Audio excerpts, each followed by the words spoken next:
I'm Matt Barrett. I'm a concept artist at ArenaNet, and I designed the Asura, so I'm going to draw one for you today. Okay, I'm going to start with some basic construction lines here. Sort of feeling out, I kind of know where the head needs to be, so I'm just sort of feeling out my awareness of the space here. Sort of a flat jaw, little button nose, sort of their little cute element.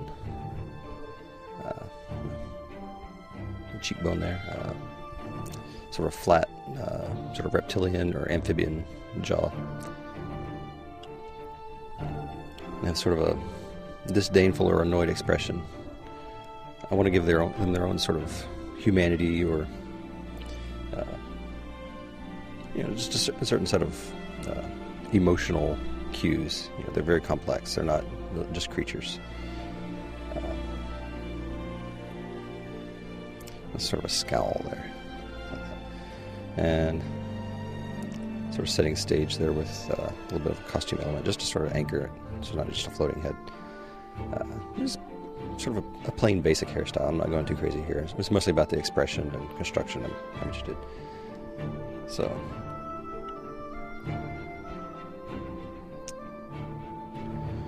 and just sort of filling out the space here. These are mostly cues for later, for the value pass. I'm not necessarily going to keep those sketchy lines.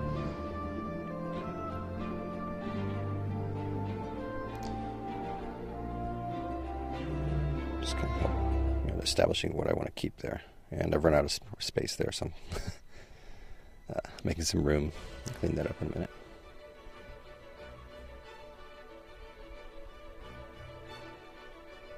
I like to think these guys are pretty proud of their ears, so it's important to make sure I've got the whole ear. They're cave dwellers, so or originally. And just kind of trying out some stuff. I think this is not going to work very well, so I've got to knock the opacity down.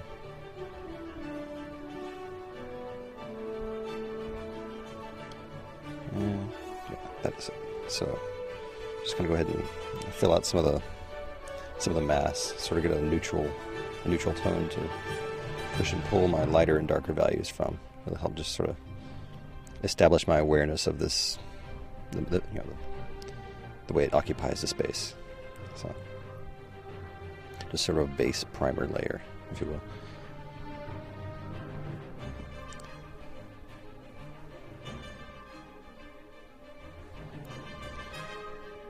And now I'm going in some darker tones to sort of, this is pushing the values into darker areas, so it helps to establish the light a little more definitively. And sort of a cat-like eye, sort of like the goldish eye of a lion, or maybe some nocturnal primates. Got that reflective tapetum there, and just kind of warming him up with some. He's gonna have a little bit of blood in his skin to be sympathetic. It can't just be a cold gray skin. It's a little warmer overall, but not too warm.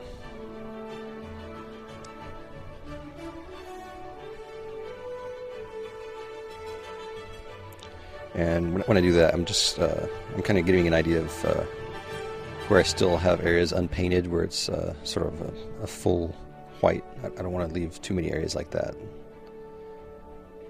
We can kind of unbalance the value distribution.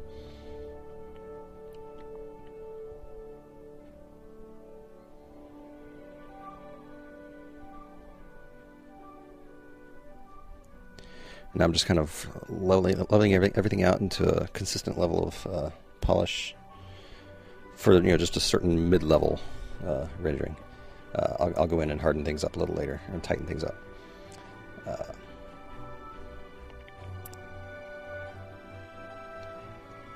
Sort of defining more subtle elements of the facial expression. It's a little tricky with, especially around the eyes. I'm going to get to that later. It's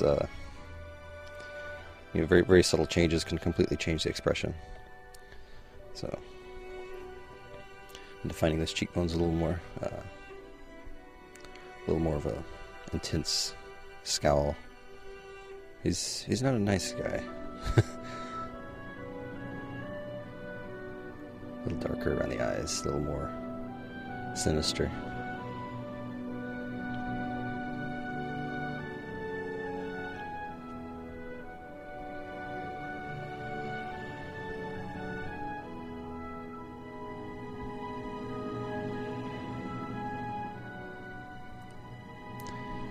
So this is basically just tightening up the rendering. Most of it's kind of how it's going to be, and this is all very sort of technical. Just keeping the lighting in mind, giving a little modeling to the skin there, make it a little more alive. You know, living skin is not evenly colored, so a little more of a living essence to him.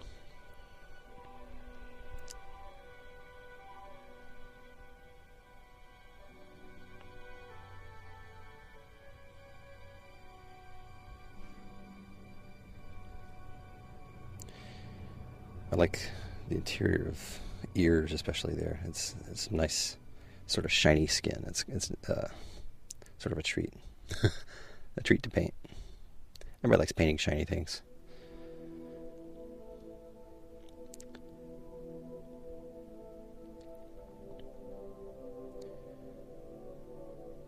And sort of hardening up the shadow there to sort of intensify the light.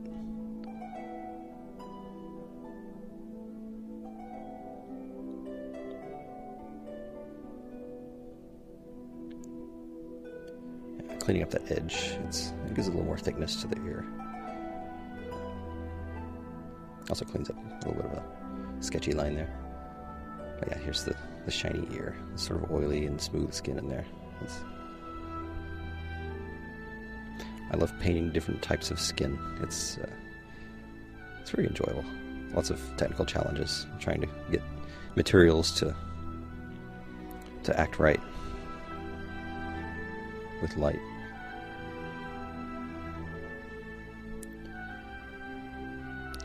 And getting the detail in the interior of the face, there's not a lot of room there, so I had to decide what to keep and what not to. So I can't have too many creases or folds, or else it gets really, really busy, and you sort of lose the expression.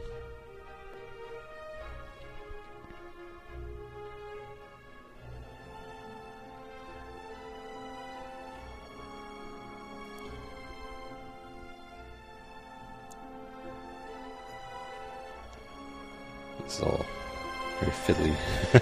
It's not changed much in the last few seconds.